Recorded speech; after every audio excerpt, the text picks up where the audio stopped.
Hello and welcome to the 6th edition. I'm Charles Pius. Top stories this hour. President Tinubu orders EFCC to reverse freezing of Osun's statutory accounts. Stakeholders push for greater female representation ahead of the 2027 elections. Ukraine hits Russian oil refineries in overnight drone attacks.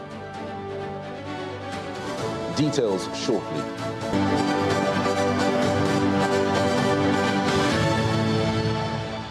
We begin in Osun State, where President Bola Tinubu has ordered the Economic and Financial Crimes Commission, EFCC, to immediately reverse the freezing of the state's statutory allocation account, following intense public criticism and growing concerns over its timing ahead of next week's governorship elections. In a personally signed statement, the president said he was deeply embarrassed by the timing of the EFCC's action, despite the agency's acting under a court order. He directed the commission to immediately return to court, vacate the order and discontinue the case. The account freeze triggered widespread backlash from opposition leaders, legal bodies, civil society organizations, and election observers. Former Vice President Atiku Abubakar described the action as an assault on democracy, while the Nigerian Bar Association and other stakeholders warned it could erode public confidence in the credibility of the August 15th Osun governorship elections. News Central spoke to some residents of Osun State, and here's what they are saying. At the Accord Party rally, also it is the official launch or official opening of the flyover here. But more importantly, it's significant because just a few minutes ago, the president ordered the Economic and Financial Crimes Commission, EFCC, to take back that court suit that gives them the power to freeze the accounts of the Osun State government. Sir, within about less than 48 hours, we saw a lot of drama coming out of Osun State. Now, this ruling by the president, what impact do you think it would have on the campaign of the party and the election so far? Well, thank you. We, the people of Osun, we were shocked when we woke up yesterday and saw the news everywhere that the EFCC had actually frozen the account of the state government.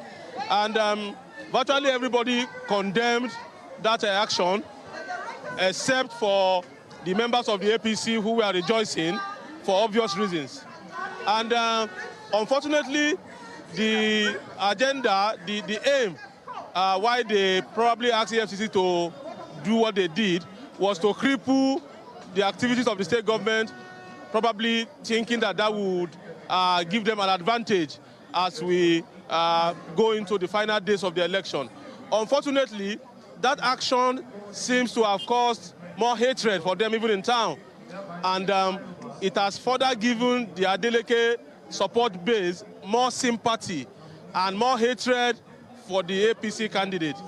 But surprisingly, today, some hours ago, we also saw the news flash that the president has directed that the EFCC should go and reverse the court order that they claim to have gotten for them to have frozen the account of the state government. So this boils down to the fact that what we have said, what the Accord Party in Osun has said, what the state government have said, and what the people of Osun have said about the freezing of the account as being illegal, being unconstitutional, being partisan, is absolutely correct. All right, I'm sorry to cut you short, but let me quickly ask now.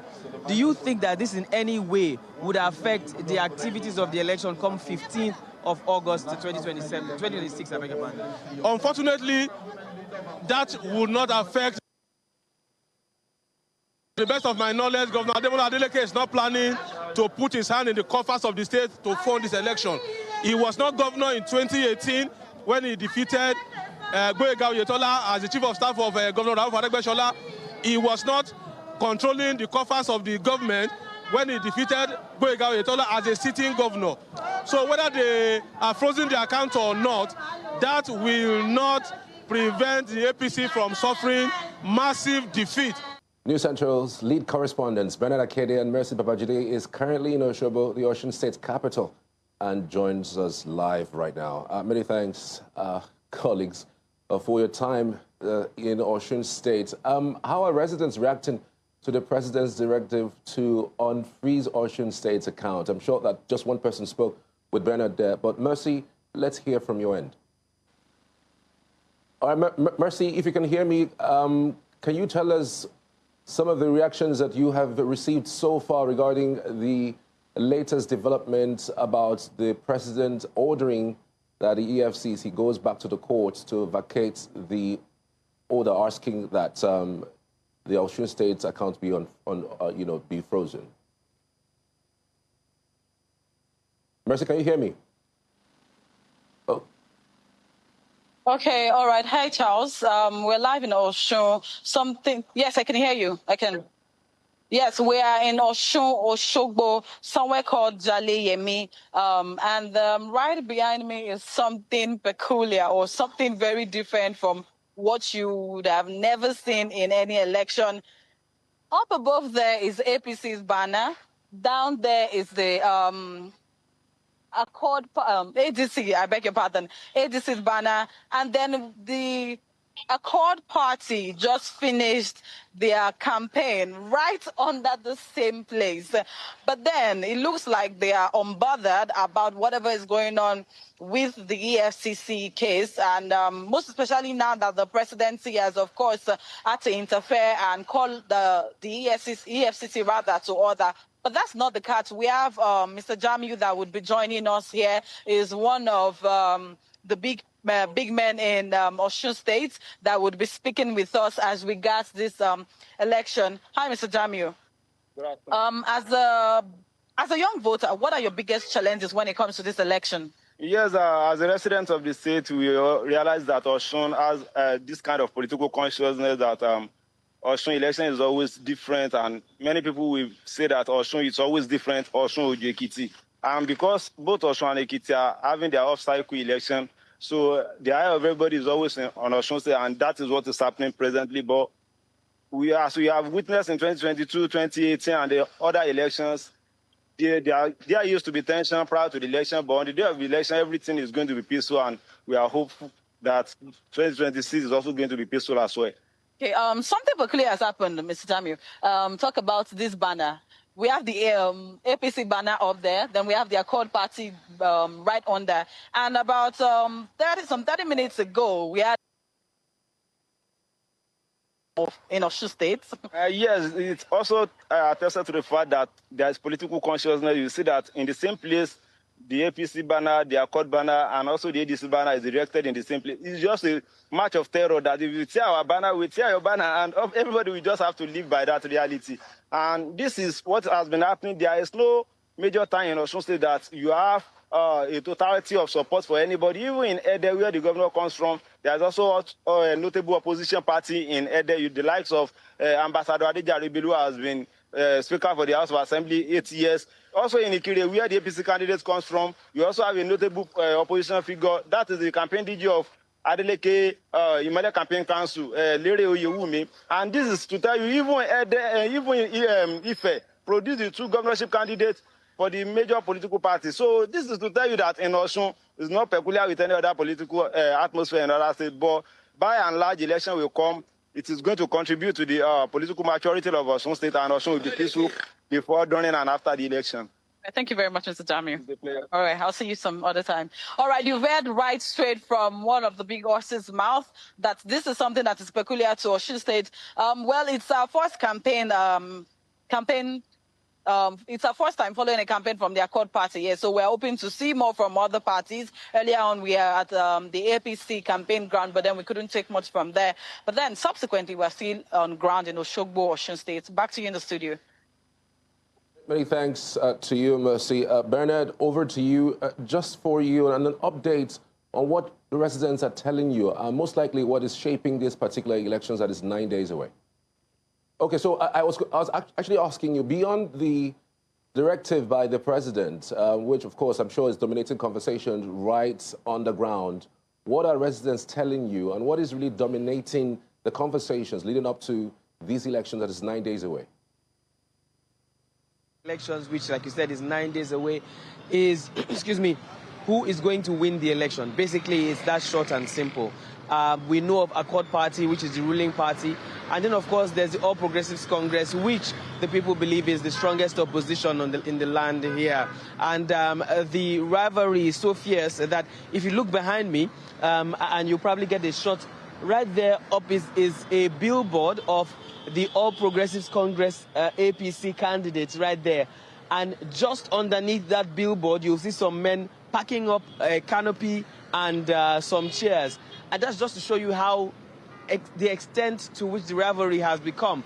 The Accord Party had their campaign directly under the billboard of the All Progressives Congress. As a matter of fact, while that was ongoing, even the sitting governor made mention of it himself, saying that if it was his opponent, they would have torn down the billboard. But that he doesn't need to tear the billboard, he would still defeat the opponent. Those were the words of the governor. So largely, besides just speaking about, the EFCC freezing the funds and then the president asking the EFCC to unfreeze the accounts, rather, of the state government, the conversation between the people is who would win this election, the ruling party or, according to them, the strongest opposition being the All Progressives Congress.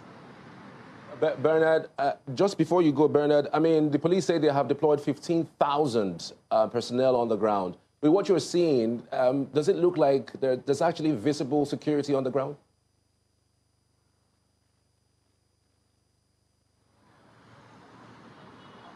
Charles, could you take that again, please? Security, okay. Yeah, I was speaking about the security in Osun State right now. The police mentioned that they have deployed 15,000 personnel on the ground.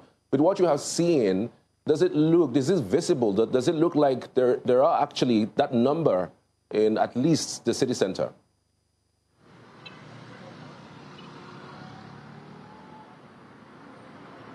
Well, based on what we have seen, yes, in the city center, we have seen visible security presence. I was mentioning earlier that just while we were preparing to come live for this bulletin, we saw some trucks, with police riot van that equally passed and an armored vehicle that went past. While the various campaign processions were going on, that of Accord Party, that of the APC were ongoing. Both campaign rally trails, or should I say, campaign rally, basically, rallies, I beg your pardon, had escorts following them as well, and police officers ensuring that the rallies don't get violent, that equally don't get hijacked. And also, while we were coming into the city centers yesterday, there was notable police presence at certain points entering into Osogbo, the capital city, organizing stop and search for some vehicles and basically just looking into other vehicles to ensure that, nobody comes in with materials or with anything that could be harmful. So far, so good. I'll say that from what we have seen, answering your question, yes, there's visible police presence and security presence here in Osogbo, the capital city. News Central's lead correspondent, Bernard Akede, and of course, Mercy Babajide in Osun State, giving us an update on what's going on there. Many thanks for your time. We truly appreciate you both. And when we return from this particular break, we'll have a specific conversation regarding the vacation by the president. The president asking that the EFCC unfreeze the account of Osun State. We're back right after this short break, but of course we are going to be having Osigwe Momo, the lead counsel, Robson Legal. That'll be next after the short break. Stay with us.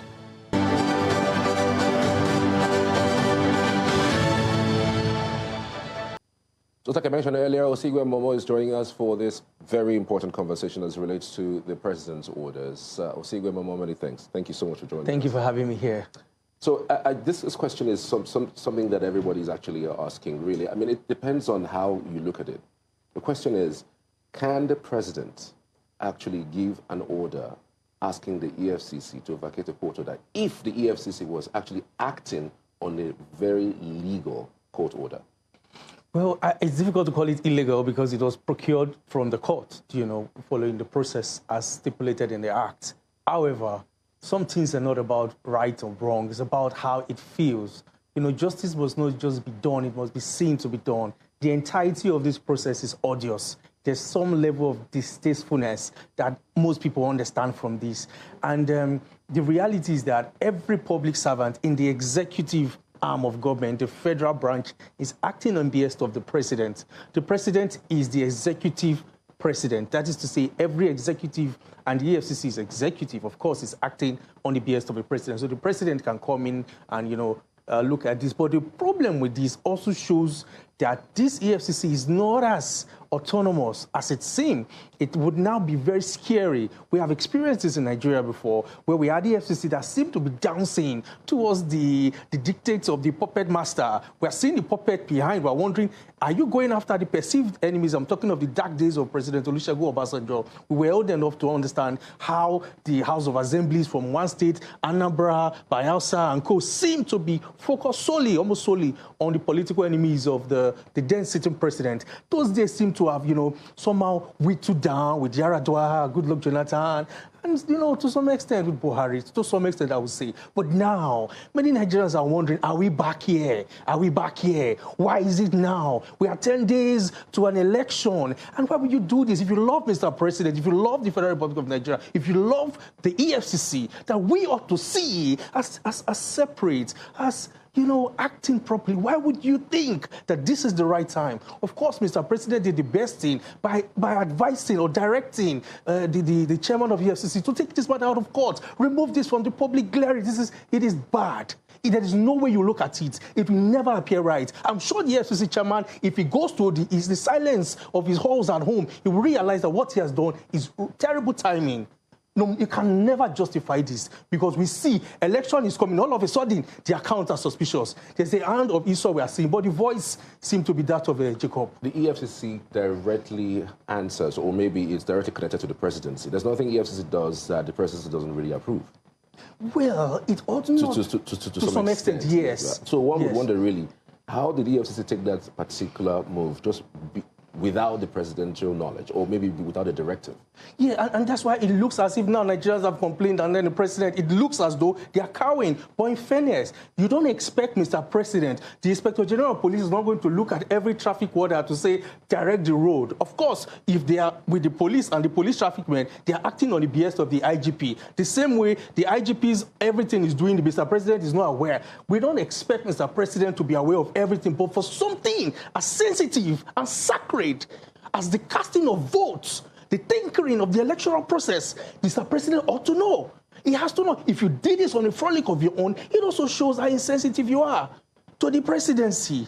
It goes back to Mr. President. Nobody's going to remember Olukayode and complain so much about him. All we say is Tinubu instructed you to do so. And I think, in my opinion, it looks like Mr. President has where, you ought to know. If my staff does something that's so terrible, nobody's going to go there and start blaming them. They'll come back to me. Why did you do that? So we are rightfully angst at Mr. President. The pain of Nigeria is justified. And of course, he did the right thing. They'll go back to the court. It's an ex parte order. It was not hard on his merit. It can never be hard on his merit because don't forget, this man has immunity. If he decides publicly to take all the money to put in his account, there is nothing EFCC can do.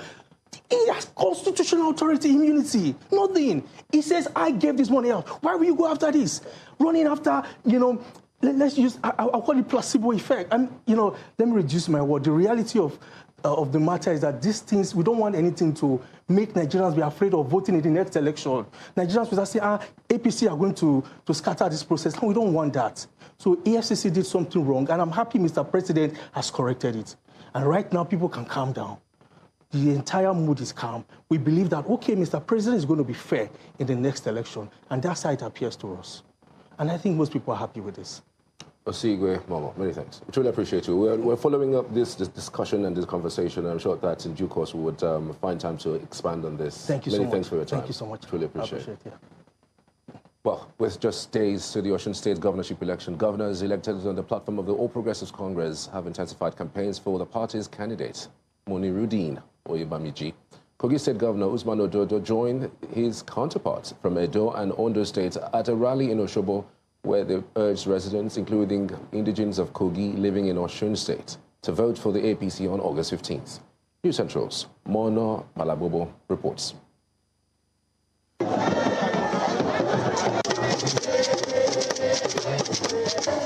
The All Progressive Congress has intensified its campaign ahead of the August 15th governorship election in Osun State.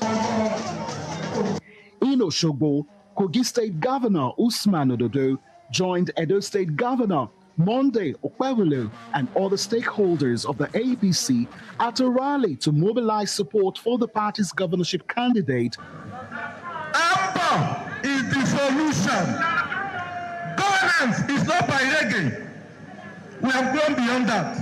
Governance is a very serious business, and we need a very serious-minded person to pilot the affairs of this state. What are you looking for? Is this not development? Somebody that will bring about prosperity to this land. That is the person we need, and that person is humble. The APC governorship candidate Munuruddin Oyebanji told supporters that it was time for the state to identify with a structured party and a leader well equipped to serve the people. They said they need the governor that is well-read, that is knowing what he's doing, that has been in government, that will continue to serve them very well. And that candidate is Munuruddin Bola Oyebanji Ambo.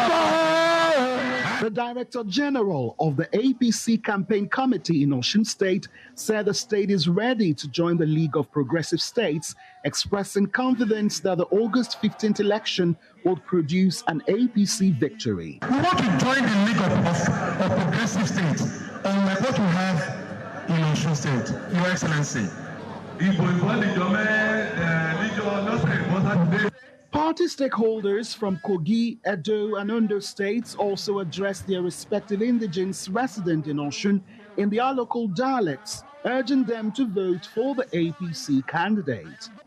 In Osun, for News Central, Morno Balagugu.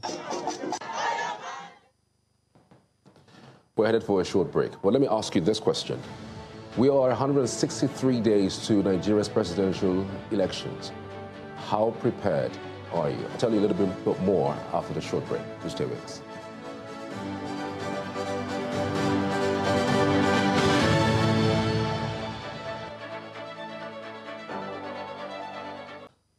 Welcome back. Nigeria is gradually preparing for the 2027 general elections, with the Independent National Electoral Commission, INEC, rolling out key milestones ahead of the polls. The electoral process began on February 13, 2026, with the publication of the notice of election. Political parties have since conducted membership registration on party primaries, which concluded on May 30. Candidates' nomination forms submitted to INEC, followed by the publication of candidates' particulars and final lists. Campaigns for the Presidential and National Assembly elections will commence on August 19th, while governorship and state assembly campaigns begin on September 9th. INEC will publish the official register of voters on December 15th. Campaigns end on January 14th ahead of the Presidential and National Assembly elections on January 16, 2027, with governorship and state assembly elections scheduled for February 6th. With the 2027 general elections drawing closer, stakeholders are renewing calls for greater female participation in politics, arguing that increasing the number of women in leadership is essential to strengthening Nigeria's democracy. At a Women's Candidate Summit in Abuja, discussions centered on equipping female candidates with the skills, networks, and supports needed to overcome barriers and compete effectively. Our correspondent, Sumaya Abubakar, reports. So sing a song for women. Women remain underrepresented in Nigeria's politics despite growing participation. Ahead of the 2027 elections, many female candidates still face funding gaps, political exclusion, and limited support. The Women Candidate Summit is equipping aspiring leaders with campaign skills and stronger networks to improve their chances at the polls. Only 4 seats out of the 109 seats in the Senate are women, that's 2.7. And only 17 seats out of 360 seats in the House of Representatives, 4.7%, are women. So when you combine it, it's still not up to 4%. And in the state assemblies, we only have 15 state assemblies still operate without a single female voice. The reality is that while more women are contesting elections, too few are making it into elected office. The challenge is not a lack of capable women. It is the persistent barriers that we face: limited campaign financing, inadequate political support, low visibility, online abuse, gender-based disinformation, and unequal access to political structures. Participants say increasing women's representation requires the support of women, political parties, institutions, and the electorate. When 10 million women align their votes behind any candidate slate, that prioritizes gender equity, economic protection, female leadership. They possess the electoral weight required to influence political party nominations and general elections outcomes. You belong where decisions are made. So you've got to lead with courage. You've got to campaign with integrity. You've got to build alliances. You've got to believe in your vision and never allow fear or intimidation to define your journey. One thing about women, we are scared because the men domination is much. But with the strength of women, for she, we have the backing of other women. So women should just come into politics. Stakeholders say improving women's representation will require sustained support to ensure more women not only contest elections, but also win elective offices. In Abuja, for News Central, Sumaya Abubakar. Jennifer Abaji, YPP senatorial candidate, Kaduna Zone 1, joins us live in the studio for a little more on this particular participation. And of course, we're building up to the 2027 elections. Thank you for joining us. Good evening. Thank you so much. I'm excited to be here. Right. Yeah. I mean, we know that this should go beyond just summits, symposium, just as we have had today. But I'm just wondering, really, I mean, what specifically do you think political parties should be doing in order to engender, women participation in political processes? So, quote me anywhere, any party that does not include women, more women in governance, they should not be taken serious. How can you keep over almost half of your population left behind?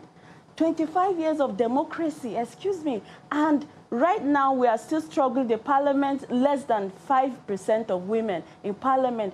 That is injustice. So for me, I think the party should take it upon themselves and say that we can support women. We're not saying free tickets, We're not saying vote for us because we have ovaries. No, do we have the capacity?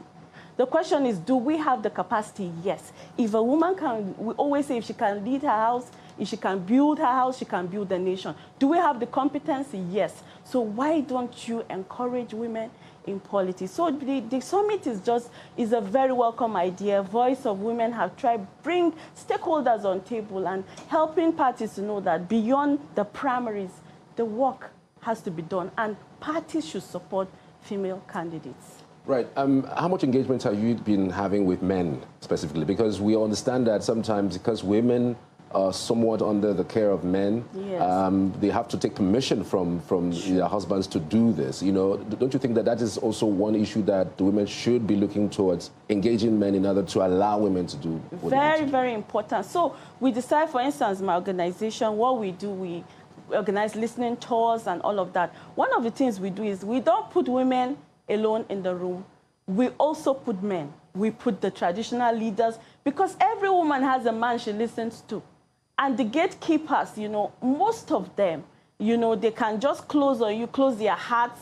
But then once the gatekeepers or their husbands say, okay, you can go ahead, you have a smooth transition. So it's beyond just women stuff. But we have to also start with the women, because you need to understand why. Why should you be involved in politics? The why is always an issue. So we start with the women. When you understand, we now try to bring the men and also let them know why and the roles they have to play to push women. How about legislation? Do you think that our constitution should be somewhat in a way that allows women, to participate? Do you think there's something that can be done right now in terms of our constitution to change it to accommodate women? Yes. And what might that be? Right now, okay, so the special seat bill is being pushed and advocacies have been on.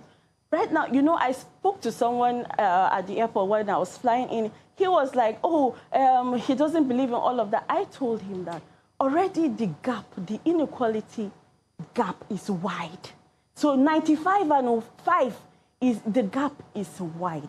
So one of the things that I would say is we need radical democracy. You know what I mean, radical? It's already wide. You can't be, there's no level ground already. So to come up, we just have to ensure that we have laws and policies that will ensure that these women are come up at least to pace to the level ground. Then we can say, fine, it's okay. We all have to run and we all have to, you know, what they call it, you know, pay your dues and all of that and all of that. But for now, the gap is wide. So we have to do radical democracy. Our constitution should be able to support us. The legislations and policies should be able to be there to help a woman have that level ground. We're coming from patriarchy, for heaven's sake. It's still a lot to be done to get up. All right. Jennifer Abaji, many thanks for your time. Thank you so much for having me. We truly appreciate it. Thank you. All right. Let's go into some other things. The United Kingdom's High Commission has met with a faction of the People's Democratic Party leadership to discuss the state of democracy and opposition politics in Nigeria. Led by Kabiru Turaki, the delegation raised concerns over what it described as increasing pressure on opposition parties, the party's internal leadership crisis, the broader political climate ahead of future elections. The UK delegation said the discussions would be conveyed through its diplomatic reporting channels, while stressing that Nigeria's politics remain an internal matter. The meeting is part of the ongoing engagement with members of the international community on recent political developments. And we're headed for a short break. When we return, we'll move to the northwest, where residents of Mazangudu community in Gabasawa local government area of Kano State have raised concerns over the state of the primary health care there. That's next after this. Stay with us.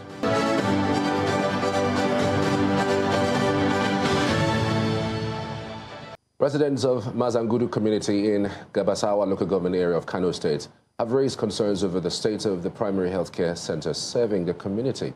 While the local government authority insists that the facility has been renovated, residents argue that the work done has not addressed critical needs of the facility, but amounted to little more than a fresh coat of paint, leaving challenges unresolved and healthcare services largely unimproved.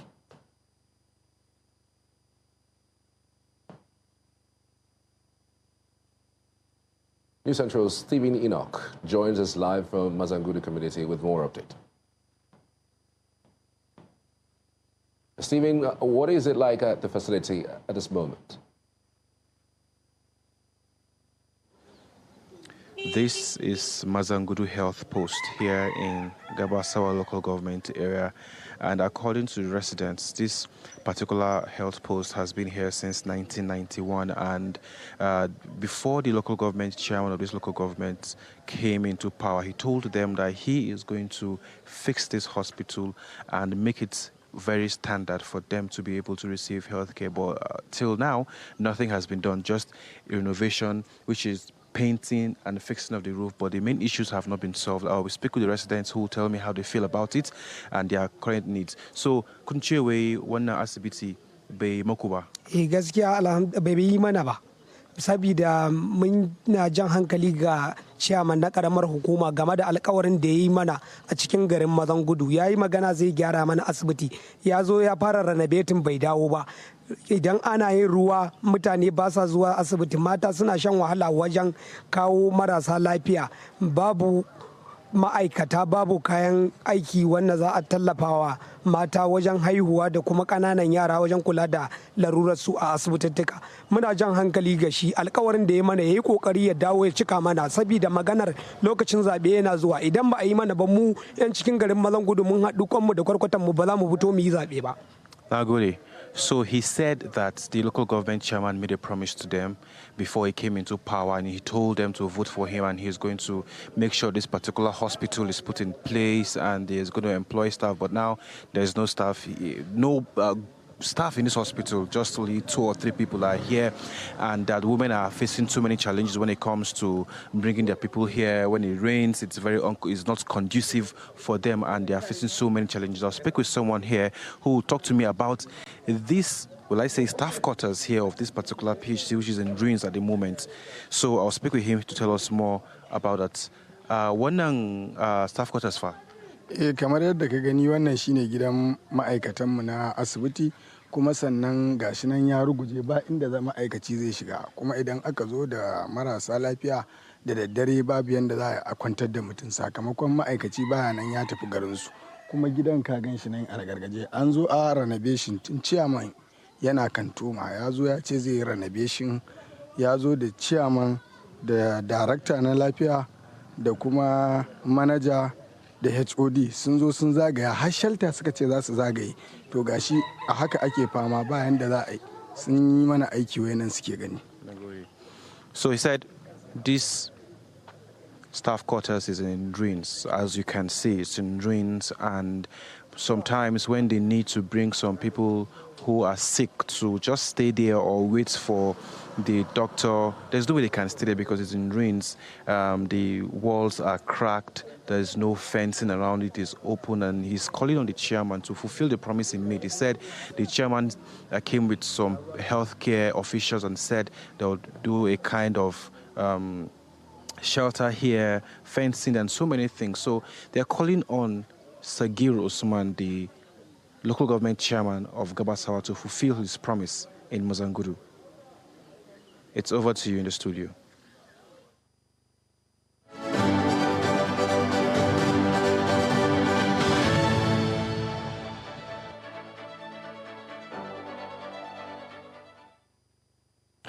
A Republican-led United States Senate committee has voted to hold former top infectious disease official Anthony Fauci in contempt of Congress.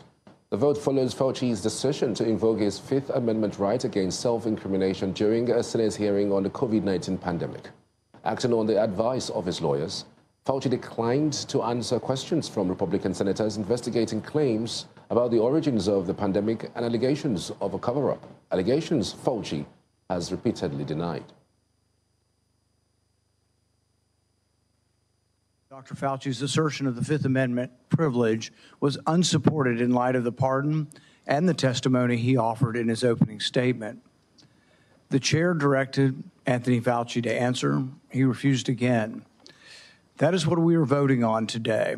Not his opinions, not his policies, not anything he said from a podium 6 years ago. We are voting on whether a witness who has received the benefit of a sweeping federal pardon can be ordered by this committee to answer questions and then defy that order without consequence. We'll bring you a deeply troubling story from North Kordofan, where displaced women living in camp in El-Obeid are recounting horrific experiences of violence and abuse. The testimonies reveal harsh realities faced by civilians caught in Sudan's ongoing conflict. News Central's Bongani Siziba reports. معنا صدام السري داخلين على الحلة وخش علي على البيت واغتصبوني نفرين، وبعد الاغتصاب كان في جلد بالصوت. بعد ما جلدوني بالصوت طلعوا خلونا، بعد ما خلونا نحن طلعنا من البيت، كان زوجي ما في ذاته في البيت. بعد ما الاغتصاب ده والله أثر معي وخلى نفسياتي ما طبيعية. شايفة لأنه الاغتصاب ده كان في قدام الأطفال، وحسي أنا كل ما أقعد بس أفكر أشوف أولادي احتمال يفكروا للموضوع ده اللي حصل معي ده. نفسياتي ما مرتاحة أصلا كده، ما مرتاحة، بس بشوف بس كل ما بتذكر بس نكون أنا دايشة وبكون عندي كلام في قلبي وبكون عندي نفسياتي كده ما تمام.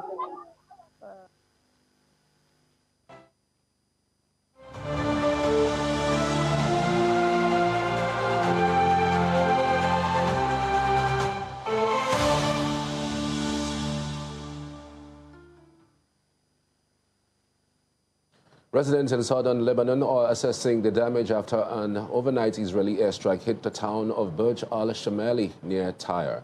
A large crater and a damaged vehicle were left behind after Lebanon's state media said the strike targeted a house. The latest attack comes as renewed hostilities persist despite US-backed talks in Rome aimed at easing tensions.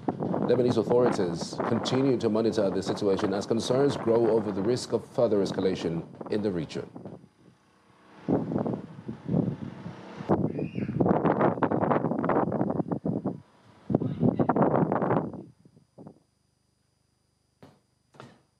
And meanwhile, Japan's Prime Minister Sanae Taikaichi has welcomed the agreement between the United States and Iran, describing it as a positive step towards easing tensions in the Middle East. Speaking at the close of the G7 summit, Taikaichi said no decision has been made on deploying Japan's self-defense forces to the Strait of Hormuz. She stressed that any future action would remain within the limits of Japan's constitution and be guided by developments in the region. The Prime Minister also reaffirmed Japan's commitment to working with its international partners to support regional stability while carefully weighing any security response in line with the country's legal framework.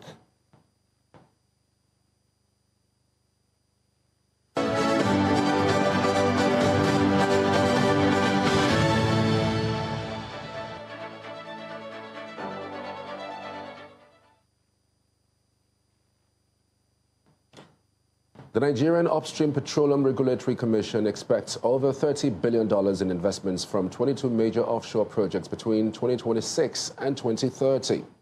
NUPRC Chief Executive Mrs. Oreshefemiyiwa Oyeson disclosed this on Wednesday at the Society of Petroleum Engineers 2026 in Lagos. Represented by Executive Commissioner Enorese Amadesu, she said the projects could attract up to $50 billion. Oyeson noted the investment will boost crude production, create jobs, and strengthen Nigeria's energy security. She added that since 2024, NUPRC has approved over $57 billion in field development plans, with some already reaching final investment decision. The Commission said the offshore pipeline aligns with efforts to revive outputs and attract global capital to Nigeria's upstream sector.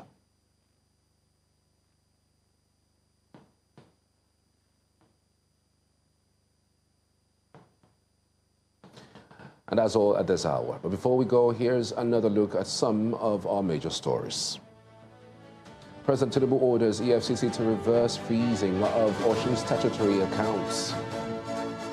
Stakeholders push for greater female representation ahead of 2027 elections.